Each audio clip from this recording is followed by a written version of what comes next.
Welcome to episode number 46. I'm your host, Alpha Mike. What are we going to be discussing today? Well, we're going to be discussing transgender, the overwhelming impact it has on law enforcement agencies, not only with costs, but also with resources, and retraining its personnel on the next LPoliceRadio.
LPoliceRadio.com. Episode 46. This episode, a lot of the episodes that we do are kind of programmed a couple months in advance. And this was one that I knew I had to air because it has a tremendous impact on law enforcement agencies. But it was a difficult one. It was one I just didn't want to really dive into, but it had to be done. My disclaimer is this. This is the brunt of many jokes for many people. In law enforcement, if you're a part of the industry, you know what I'm talking about. You make one mistake or you change abruptly, you will be the brunt of many jokes. Nicknames will be called after you for generations to come as a result of that. An example, let's say you started as a very young officer, you had a good head of hair, and 20, 30 years have passed, it's thinning out on top, and all of a sudden, and I've seen it in my career, you show up with a wig on. Well, that's going to be the brunt of many jokes. So professionalism in law enforcement, not that it's not there, but humor is a vehicle that is used in day-to-day law enforcement. So this is no exception. It's the brunt of many jokes.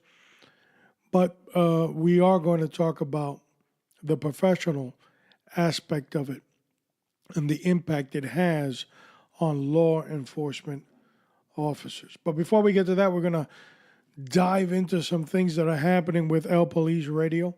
Of course, you can always make contact with us on LPoliceRadio.com and hook up into our show notes, and it gives you kind of detail everything I talked about on this or any other episode. We're redesigning. We did a couple of redesigns on our logo, and we're marking our first anniversary in September, and we thought that we needed a logo change. The change is a little bit more eyes on the analytics of our podcasting industry. Basically, a logo is everything that captures the eye. So our logos were there, but they were very plain. And even the ones that we are kind of developed now, they're not really, big budgeted logos, but they can do the job. We'll probably do a third final cut, maybe 6 months to a year from now, on the last developed logo for El Police Radio. Now, another concept that we are considering is the possibility of a name change from El Police Radio in this radio episode segment. And there's a lot of reasons for us doing the name change. One of them, of course, is looking at analytics. And when you look at the top rated podcasts that are out there, you'll notice that they're left-based organizations or left-based episodes or shows. And to kind of get in there, if you dive a little further into police podcasts, you'll notice it is slim pickings. Agencies don't even want to touch it because there's a lot of hate out there. So, we're not cutting and running, that's for sure. But we know that our namesake is not doing us any justice either. So we're considering making the leap of faith change. It might be done sooner than later, but it will probably fully take effect down the road, but we don't know when. And that will happen, and we're going to hold on to the name for now. And our El Police Radio, we have Podbean is our provider, and they have a slight website that you can access all our podcasts archived all the way through. And we're renewing with them in September, and we're going to leave El Police Radio. That aspect, that will be there. That's not going to change. The website might be changed as far as the name goes, but the El Police podcast website will be there. And lastly, we have, unfortunately, the opportunity now to go on to YouTube, and we are going to be headlining firearms. The reason it's unfortunate is because YouTube and firearms are a no-no nowadays with our friends on the left. Therefore, there's no avenue of progress there. They don't even compensate you if you have X amount of visitors and so forth. So to kind of go around that, and some of the camera equipment and other things that we need are very, very expensive. So we're going to be going to Patreon. And it's a kind of a website where people can donate. They can contribute a one-time fee, or they can contribute monthly into the work that we're doing. We're doing a lot of things. It's El Police Radio. You've got Leatherneck 7. And, of course, you've got 09 TG, the training group, which is going to be started real soon. So combining those three, they have a huge amounts of cost, and so we're definitely going to look at Patreon. And the other thing is sponsorship with companies. Sometimes they stifle your freedom of speech. They won't only want you to go so far because they don't want to offend anybody. So not that we're not saying no. We have signed up for sponsorship. We have to review who the sponsor is and kind of agree. Both have to agree. And we're not there at this particular time. So, well, enough about LPoliceRadio.com. Now let's dive into our LP News Countdown.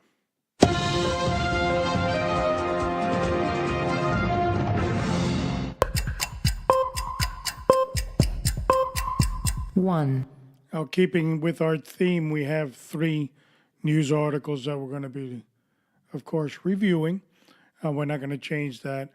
I did have first the opportunity that I was going to read news articles on transgender, and I said no, but some of them were a little dated, and they weren't kind of relevant because things have changed.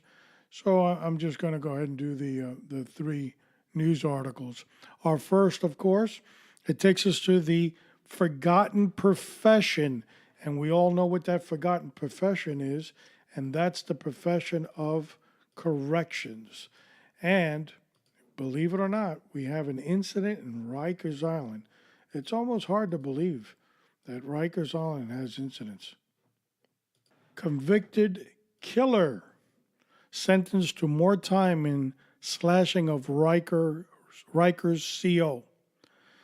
A Brooklyn gang member who killed a romantic rival will spend another 9 years behind bars for his role in the vicious slashing on a Rikers Island correctional officer in 2015. Darnell Green choked correctional officer Ray Calderon from behind while another inmate sliced the face from cheek to ear and slashed his arm on November 5th, 2015. Calderon needed 26 stitches to close the wound, which prosecutor said. The 22-year-old blood member was awaiting trial on March 2015, killing of an 18-year-old, and it goes into the story of what this scumbag did. So he's going to stay a little bit behind bars now because he slashed the correctional officer. And again, this is the product of what's occurring on the outside, and it's moving into the inside of a facility. On the outside, I'm talking about the street, the disobedience of law enforcement and so forth, and it moves inside. So things that you didn't see before in corrections, now you're starting to see slashing and stabbing and attacks on corrections officers in the facilities. So good to see that they've added 25 years to his term. So sucks to be him. All right, number 2. Where is number 2 anyway? 2. See that? We threw you for a curveball. We got equal opportunity here, male and female. Just can't have it one way. All right, I'll start a second story. NYPD filed charges against officers in Eric Garner's death. Police officer Daniel Pantaliano, 33, was involved in Eric Garner's death, was served with department charges Friday, law enforcement basically said. If you remember, Eric Garner was the guy, the heavy-set guy, supposedly selling illegal cigarettes in front of a store, and the cops kind of took him down, put him in some type of a chokehold, and because he was overweight and they were all on top of him, it basically killed him. And the Justice Department has been sitting on this case, and they do it on purpose, folks. They sit on these cases for years because they can, and then they open it up when they feel like it. And the Justice Department has been holding this over the NYPD's head for a good while because of some issues that, believe it or not, happened with the ongoing Mueller investigation. And NYPD finally made the decision, well, we're not waiting for the Justice Department. We're going to do our own case. And they can, and they are going to do it, and thank God they're going to do it. And now they're moving forward. Unfortunately, it doesn't look good for the officer and some of the people that were on scene. But nevertheless, this will have closure. I'm going to leave the article up there. You know, it talks about our good friend, Reverend Al Sharpton, causing an uproar and all this. But we're going to leave it up there for you can read it on the show notes. And we knew this was coming. And as a result of the Mueller investigation, so the NYPD, kudos to them because they're moving forward quickly and with good reason. All right, our next story, what number are we up to? Comes after 2. Quick, think on your heels. 3. And as you can see, she's back. We just gave her a little coffee break. Let number 2 flex his muscles there for a little bit. All right, well, story number 3 takes us to Fort Myers. Unfortunately, another officer has been shot. And he was a first responder in the fire department as well. Life as a first responder is part of Adam Jobers Miller's DNA. The 29-year-old Fort Myers police officer was shot in the line of duty on Saturday night. He underwent surgery for a head injury and remains at Lee Memorial Hospital in critical but stable condition. Jober Miller joined the Fort Myers Police Department in September of 2015. Before moving to Florida to pursue a career as a police officer, Jober Miller worked as a volunteer firefighter in Wayne, New Jersey, a small township about 20 miles from Midtown Manhattan. Attempting to reach his father, David Miller, were unsuccessful. Sunday, his mother, Patricia Miller, declined to comment when reached by phone. His father was the chief of the fire department for 30 plus years, said Keith Rock, that grew up with him. So, unfortunately, a maniac with a gun in the gas station, acting erratic, holding the gun. Citizens called police, and I don't know how it transpired, really. The article really doesn't say much about it, but the officer was shot, and as you can see, there was an injury to the head. So the subject, I believe, was taken into custody. So he'll be called Mr. when he's taken into custody. Mr. It's a freaking shame, but he'll be Mr. All right, so that wraps up. All right, well, we have 1, 2, and 3 male female combination going. What's up with the bugler? Is he in the closet or something? All right, let's go.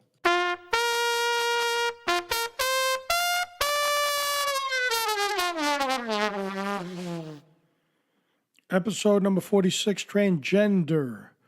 And as I said earlier in the opening credits, this is a difficult subject to talk about because it's not one that really I'm wired for. And I have a little difficulty really accepting it. Now, I want to make this one disclaimer, and that is, I don't care what your preference is. I don't care what you do in bedrooms, closets, behind shower curtains. That's your business. And that's between you and your maker. But what bothers me is when it enters my world. And all of a sudden, I've got to make a change. For example, I'm a firm believer in Scripture, and I can say that I am 100% behind the teachings and the biblical Scripture of Jesus Christ. But that doesn't mean that all of a sudden, because I'm a firm believer, I've got to move government for you to believe in what I believe in. Now, I would like to convert you for your own salvation. That's different. But I'm not forcing the government to shove it down your throat, because God did make free will. So that's my disclaimer. I have nothing against any of these individuals, and just the opposite. I think they need more prayer more than anything. And I'm not saying that in a bad way. I'm saying it in a good sense, because the decisions that they're making are life binding. There's no way around it, And it is difficult decisions that they're making, and sometimes career changing as well, has an impact on family. There's so much involved in that one decision. So that's why I believe that they need prayer. So don't start hating me now because I had brought this subject up. We're bringing up this subject of transgenders and the impact. Let me repeat that in case you didn't hear it. And the impact it has on law enforcement agencies and the resources that they need just to cover that one subject. So that's the purpose of this show. And with that being said, during my research for this, I discovered there's a whole bunch of stories out there. Now, I did say earlier that some of them were a little dated. I didn't really want to get into them because of, there was like, we're thinking about it. Well, there's nothing to think about. Now we know that this is rampant and all over the place. So I didn't want to use that type of story. But basically, first thing I want to do before I start, we did a lot of research on this. And one of the things that I was so surprised at, there is so much reference material out there. And it is not a subject that is hated by the media, so there's plenty of coverage by the media. Does that make sense? So where in other situations, you really have to have a struggle in finding what you want. Here, I had absolutely no struggle whatsoever. But the first thing I want to start off with, I want to read the definition of transgender. And this comes from Psychology Today. The term transgender refers to people whose sense of their own gender differs from what would be expected based on their sex characteristics in which they were born with. A transgender person may identify as a woman despite having been born with male genitalia, for example. And some transgender people do not specifically identify as men or women. So they kind of like, I'm in between, okay, that kind of thing. And it goes on and it tells you a little bit more about what is transgender. So the definition, because I think a lot of people are confused. Are you transgender? That means you had the operation, or you're pre-operation, or you're during the operation. You know, it's confusing. So this type of definition is more rounded, accepted in the medical profession, and I would say also in the legal profession as well. So during my research, I started bouncing around to see, let me see how many agencies have been impacted by this. And there are a lot. I'm not going to say it was overwhelming, but the numbers are growing. And our first one that we look at here is Orange County. First transgendered deputy, I'm becoming who I wanted to be, is the article, and we'll post that on LPoliceRadio.com. As a child, Peter John Stroroku used to pray he'd wake up in the morning as a little girl. Now an Orange County Sheriff's Office deputy, still wishing the transition from male to female could happen overnight, but the officer, now named Rebecca, is inspired change in her agency to help. You see how I'm slipped up there? Ease the long process of changing genders. The article goes on, and we're going to post it so you can read it. So the individual basically talks about that he struggled, he, and we're going to get in. He called it he, supposed to be she. Don't get oversensitive on me. I'm new at this, okay? So there was a process wanting to be a little girl as a boy since he was, a child, I guess. And going into school, young adolescent, adulthood, and then becoming a police officer in 2012, I believe it was, and to the present. And now the leap of faith that this individual has to move on. Was also in the Army. I'm sure Mike Sierra will be happy to know it was the Army. And they kind of struggled with this as well. And now it's come out as a leap of transitioning is the term that is used. And the agency dealt with it and worked with it. Now, there's a lot of resources that need to be in place here. First of all, you have to have a policy on it. Second of all, there has to be sensitivity training for the agency. I don't care how tree huggish you want to have an approach, there are people that are just not going to take this serious. And I don't hate those individuals either, and I'll tell you why. Because they were raised that way. So, and to them, they're like, what, are you kidding me?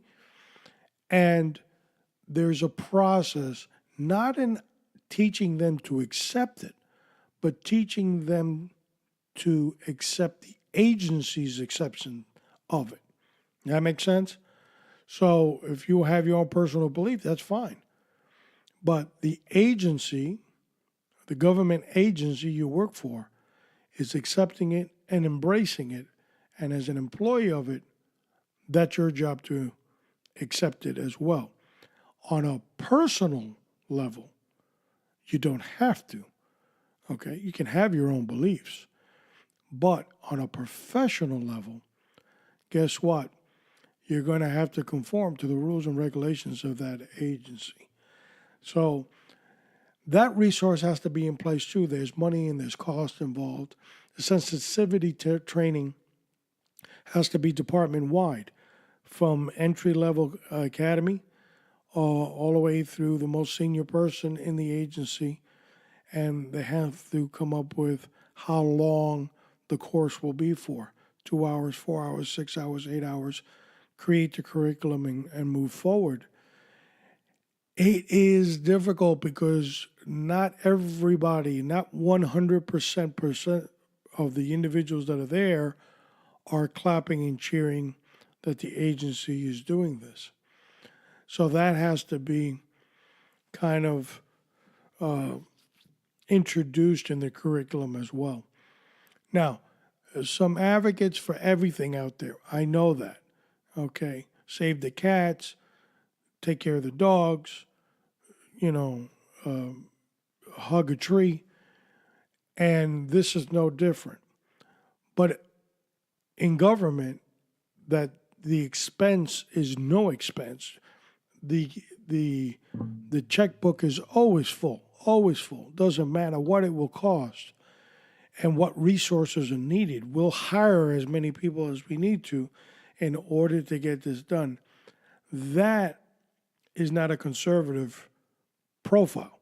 That is a left-bending profile that costs money, and it comes out of taxpayers' money. The question is, when do you draw the limit? Okay, when does this stop? And, a lot of people say, well, if you think like that, then, you're homophobic and all this other stuff. I'm posing a question. And the question is, when does it stop? What will be the next thing or the next agenda? This didn't exist 20 years ago, 30 years ago, 40 years ago. And you'll probably say, well, the reason it didn't exist is because the science wasn't there. Okay, maybe. But at the same time, it wasn't widely accepted. Why? Because there were different times. And the reason this is so widely accepted is because the left government, the leftists in our government that have taken and seized power at many intervals in our history, have accepted this and embraced this. But under what purpose did they? Do you actually think that all of them, all leftists, believe in this concept? You'd have to be foolish. That's to say that everybody in the planet accepts this. No, people, remember, just like I said with the agency, accepting the position, but you have your own personal preference. Well, leftists are no different. The political position is to accept it. Personally, they might have different positions on it. Now, what I'm getting at is the leftists will always come up with these issues, like what bathroom I can use and depending how I want to use it. So a simple concept, and it's not simple, so that's not even a good word to place here, but a concept of I'm a male and I want to be a female, or vice versa, and I've been struggling with it. Well, they're going to go into the medical realm receiving counseling, and you have to meet with physicians as a result how this can be done. And that is a process in itself. So while you're struggling with that process, now here come the left, and they take it to the third level, DEFCON 3, which is let's add the bathroom, let's add everybody has to accept it, let's add kids in school. It doesn't matter. We'll even hit the kindergarten kids with the military, and they're reaching for the stars.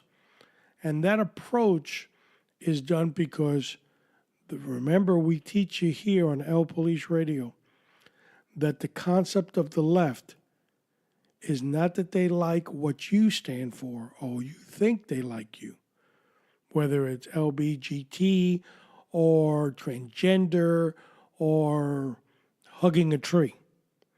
They do it because they put you in their web to control you. Let me repeat that again. The agenda of the left, they never really support anybody. They only support the cause to control. Control, control. Through control, there's dependency, and dependency, they rule. That's how it works. So, and of course, the conservatives in government have kind of gone with the flow. They don't want to fight anything anymore. Another one was out of in California, and I'll post that story. Transgender cop uniform keeps her out of an event she organized, and it basically talks about an officer that, went through the surgery, did the whole process, was one of the early individuals to do this in California, and then organized an effort. And there was rallies in California, and she was not allowed to go to the rally in uniform by the agency. And why? Because the agency owns the uniform. And really, no agency will allow you to be a part of a rally or a demonstration because it has the tendency of offending another aspect of the citizenry. And as a result of that, that's why they say no.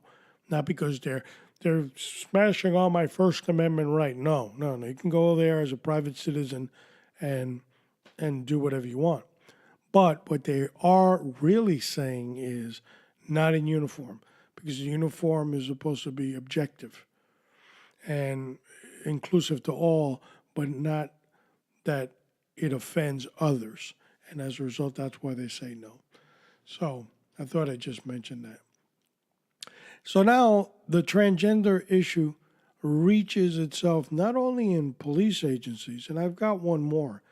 And this guy, you notice I'm getting better at it, huh? Pride 30, transgender cop Jaime Deere is a force for change. And it goes on. He's a 19-year veteran of the agency. So this is an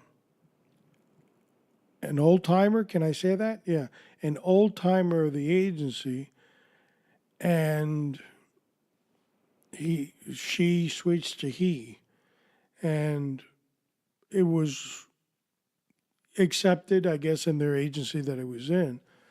But here's a person that had been there for a long time. So this was something that had to be digested by the people that grew up in the agency with the individual as well.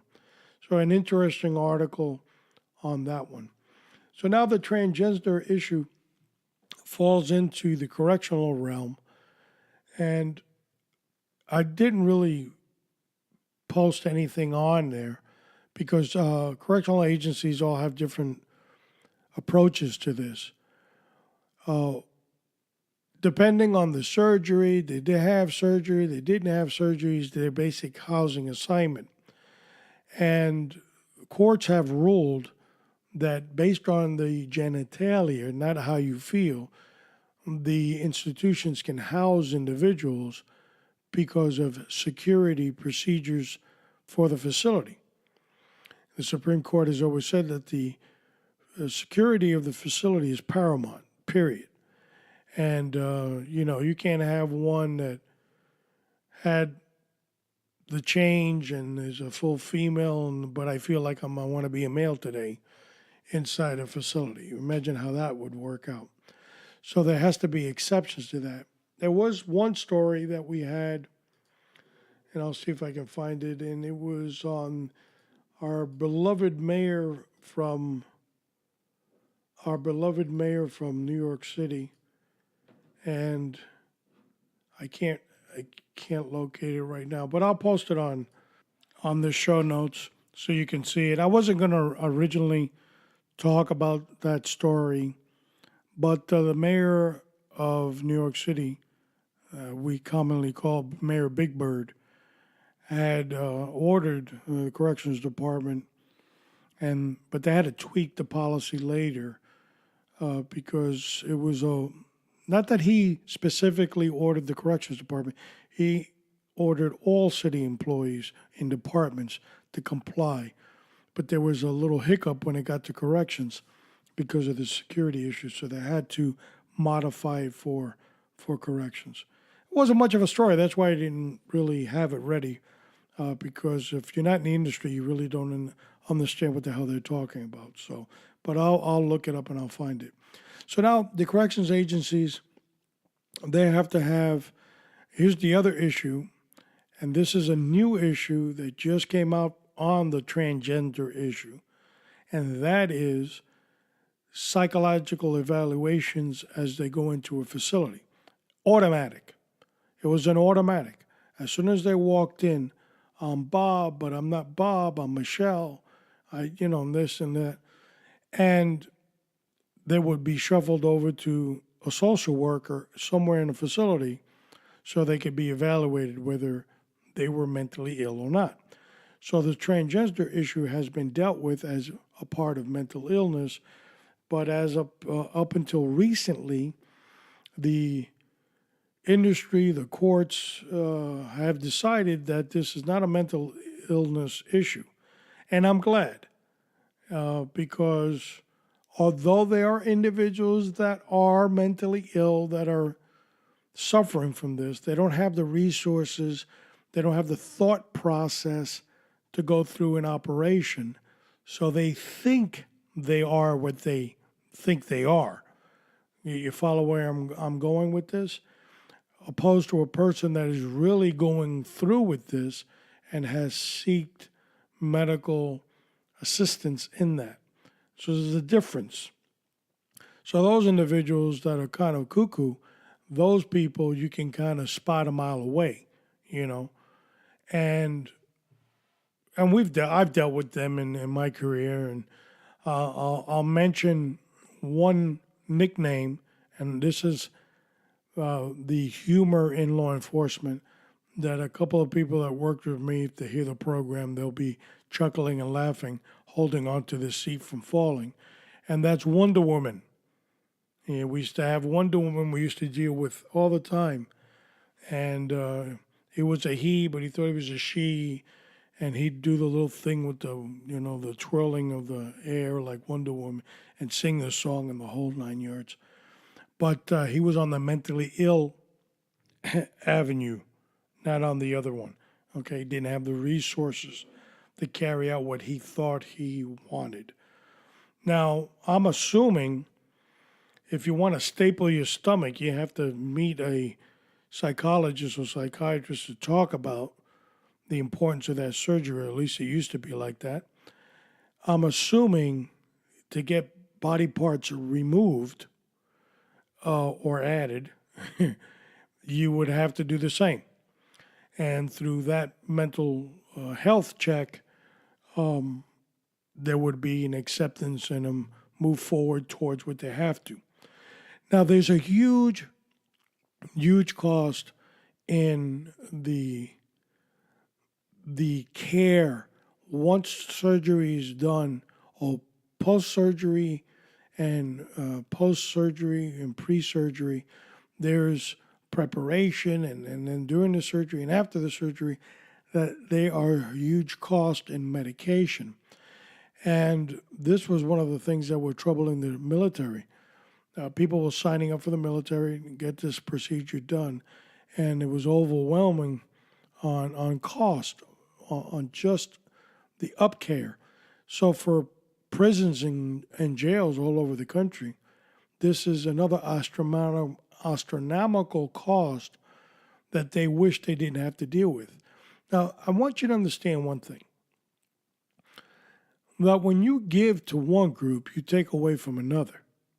And this is the problem with immigration, and people don't understand it. So illegals, let them bring down the walls, no barriers, no borders, let everybody come. We're all one world people, and all this baloney. But they live behind fences in their own homes, and doors are locked. And you want to create that notion that everybody's free and so forth. But the bottom line, if you look at immigration, and I'm taking a little pause here to present a point. You look at immigration. If you allow 11, 15 million, whatever the magical number is, it's been 11 million for about 25 years. So maybe it's at 15 now. You allow them just across the border, live here illegally, vote, and do whatever the hell they want. Then you have to ask yourself, the people that are online to get in legally, can they come in? No, because they're taking up somebody's seat. Okay? Musical chairs.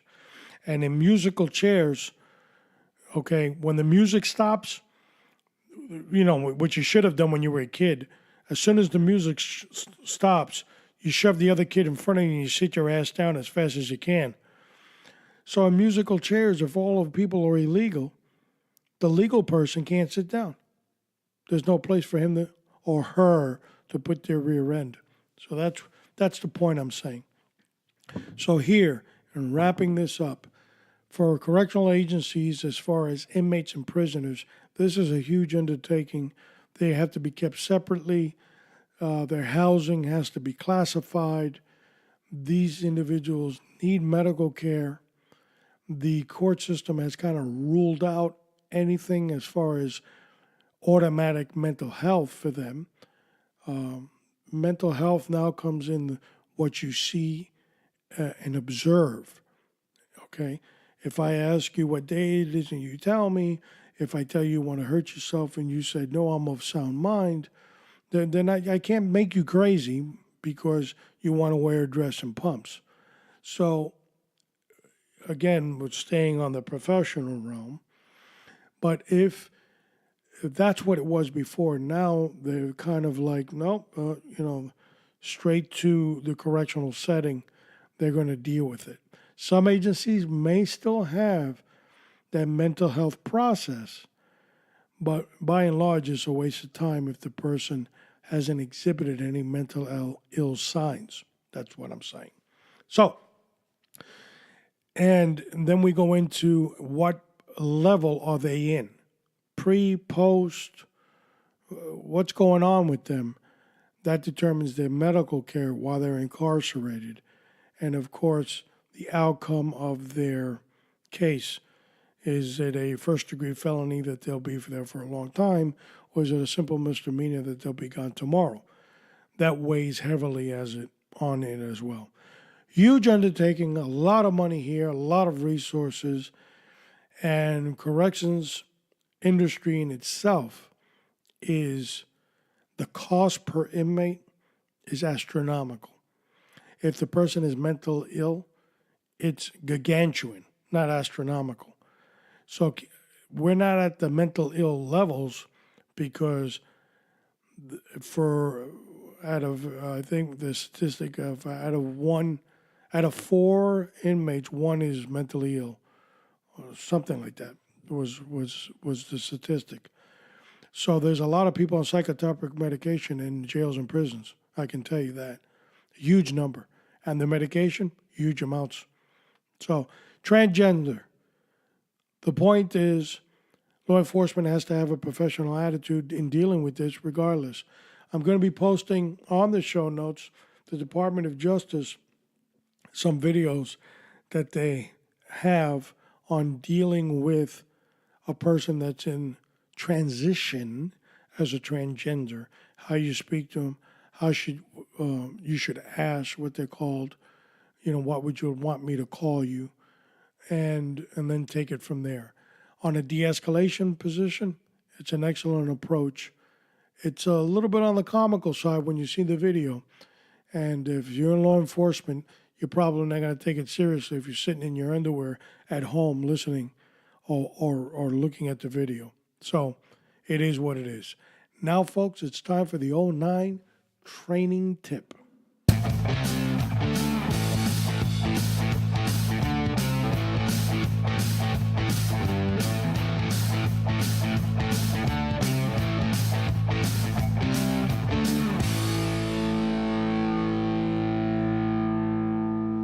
This is a good opportunity to talk about de-escalation, and I kind of hit on it a little bit.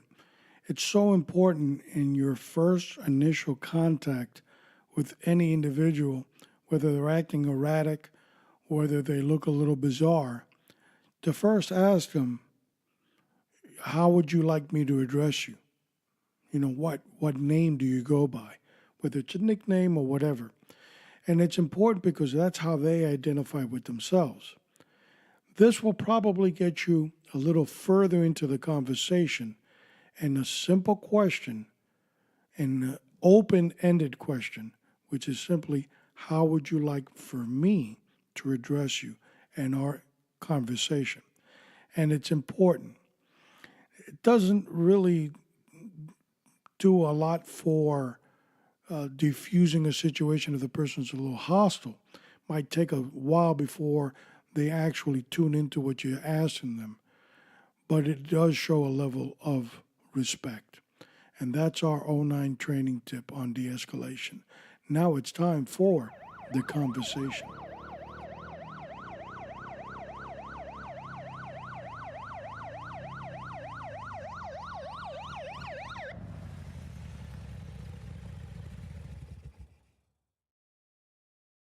Great opportunity to talk about what the scripture says is, and what the Lord himself is declaring. I knew you while you were in your mother's womb. Wow. Not too many people can say that. But see, the Lord is basically saying he knows everything about you. That means he knows how you were supposed to look, what color you were, what your attitude would be. And as a result, God knows you as that one deity, that one entity. And now people want to alter that. And biblically, there is no position for that. Now, I know for those that are into Scripture are saying, yeah, that's right, you tell them. Well, the Scripture also says, thou will not make exceptions in the congregation. The book of James talks about that, or about judgment. It's not our position to judge. It's God's position to judge. It's our position to be tolerant. Not that we accept what might be sinful, but we accept the human being committing the act. We accept them in that we know that they can change if they really wanted to. We give them that hope. Some of them don't believe they need to. Some of them think that you're the one that needs to change. Very good then. You stated your position, I've stated mine. We can respect each other in each other's corner. But God has also lastly told us, if what you've told them is biblically sound and they do not listen, wipe your feet on the mat and continue going your journey. So God says there's no more to discuss. From this point on, it's my business. And that is God's word. Not one of them, but three of them that should all give us a lesson on dealing with these issues. What's next? Well, we always got a list of things to talk about, and we've got one of the best ones that coming up, and it is a plague that some people are so naive in law enforcement to actually think that it doesn't exist. And that is episode number 47. My friends, Johnny, Monkey, Hendrix, Gene Mark, and Miller. And that's going to be our next segment, August 8th, episode number 47. Now, for those that have had a few belts every now and then, have their favorite watering hole, and heard what I just mentioned, those names, they say, you know what, I think he's talking about liquor. And I am. And it's something that plagues the law enforcement agency in big numbers, and they won't come to terms with it. And we're going to talk about it on episode 47. We've got a lot of things going on LPoliceRadio. I did talk about a lot of those changes coming as far as the website, the icons are becoming a little bit different. Our Twitter, I almost forgot what I was, my social networking. Our Twitter accounts are also more opinionated. And we have been kind of on being placed on attack now by our liberal left. And they have absolutely no, basically what they try to state a position, and when you go to counter it, they attack you, call you stupid, this, that, name call you. And, like freaking 3-5-year-old children in a playground. It's ridiculous. And I'm not going to sit here and deal with these people. I got more important things to do. So we either block them or we let them talk to themselves. So if you kind of see that interaction and you deal with it also, I encourage you just to keep on going your own way. The liberal approach, you're not going to get anywhere. Why? Because that's just the way they are. They like controversy. Their positions usually are not on any evidence. It's just because. And therefore, they're looking for a good argument. And if you start giving it to them and you're presenting them with all this hard evidence, all they're going to do is start name-calling. Call you, hey, fatso, and you don't know, and you're a pig, and whatever else they can come up with, and get off the subject quickly. But I am very enthusiastic that hopefully the Justice Department, once they figure out what kind of hairspray the president uses, we can start prosecuting some of these screwheads that are walking around with black masks and attacking people and so forth. That crap has got to the Justice Department's got to put an end to it. There's no place for it. That is not civil in any nature. They are attacking people. They're doing all kinds of stupid stuff. They're educated by the lawyers. The lawyers are telling them how to do it. But they're also fruitcakes, and they are hurting people. And we're seeing that more and more on the news. It's got to stop. It's got to stop, and you need some aggressive laws. Listen, there are laws that offending certain groups is a hate crime. Now, before we close out this segment, I want to say it's so important to stay professional at all times, especially on this subject.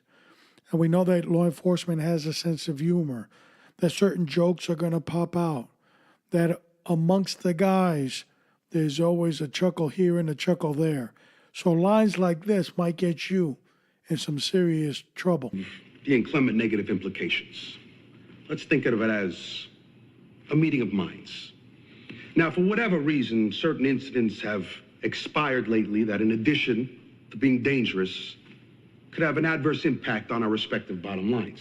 I know Vito's bottom was impacted, if that's what you're referring to. Call him what you will, but you're talking about one of my captains. Captain? The good ship Lollipop, right? Phil, please. Good ship, lollipop, it's a sweet trip to candy shop. Where farmers play on the sunny beach of Peppermint Bay. Now, of course, these remarks will get you into trouble, and in an agency, they might have to call internal affairs and they might show up. And you know that they really don't even have to identify who they are. We are federales, you know, the mountain police. If you're the police, where are your badges? Badges? We ain't got no badges. We don't need no badges. I don't have to show you any stinking badges. So, needless to say, that those remarks, cracking those jokes, singing those songs, will bring heat on you with the internal affairs. You get them upset, and eventually you're going to get disciplined, and the command staff is going to have to make a decision about you. He disappears. He never comes home. They know, but they don't know. They hope maybe he'll turn up. If. So there you have it. Best thing is, stay professional, and that'll keep you fair and balanced, and you won't have anything to worry about. On my closing notes, I want to talk about LPoliceRadio.com. One important thing that I want to express. Up to now, we are in podcast number 46, building the library, getting bigger and bigger. We have had almost $0 in advertisement. I think right after the hurricane in September, when we went to launch and he threw us off, I think I dedicated a whole $15 on advertising. So we're doing very well considering this has been done on purpose. This is part of the plan. And we're doing 54 shows. That will be 1 year. And then we're going to start dedicating some serious time, effort, and money into what we're doing. And you will notice the difference. Coming up is going to be on El Police Radio, not only a logo change, possibly even a name change, and most importantly, the panel is coming.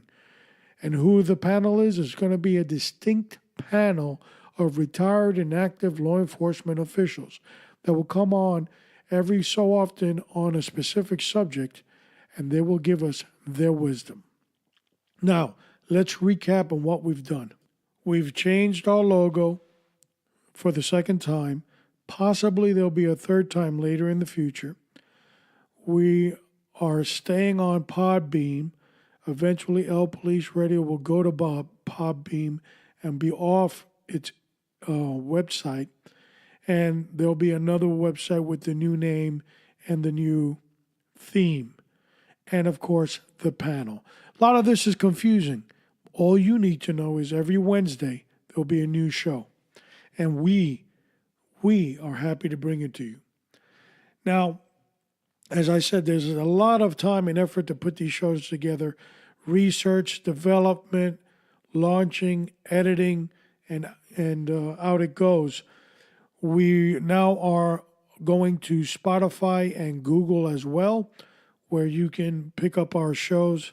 We're on iTunes, Stitcher, Podbeam, and of course our own website, LPoliceRadio.com. Don't forget our brother podcast, Leatherneck 7. They have also changed their logo, more of the Leatherneck theme, and we're moving ahead on that.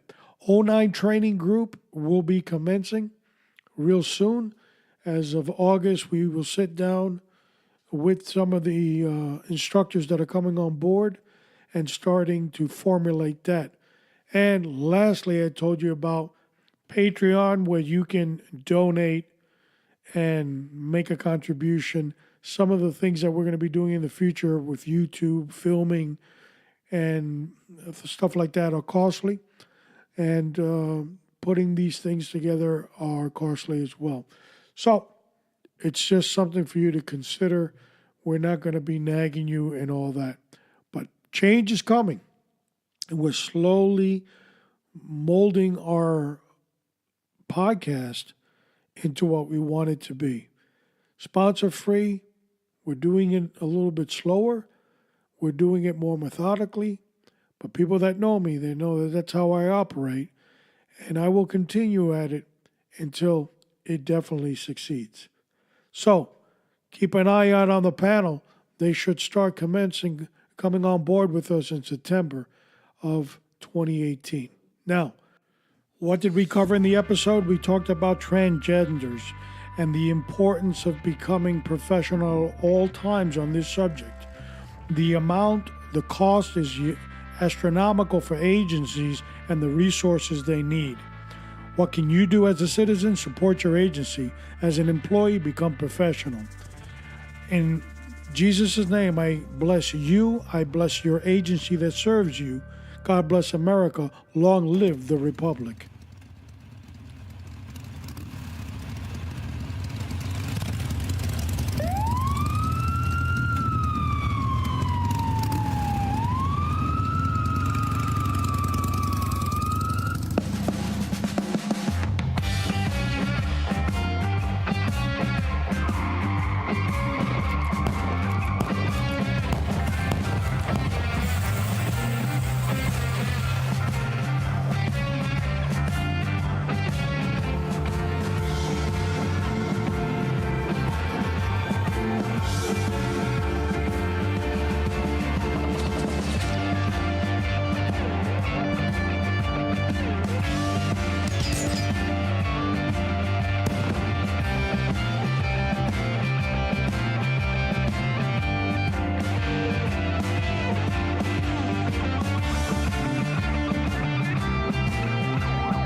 LPoliceRadio.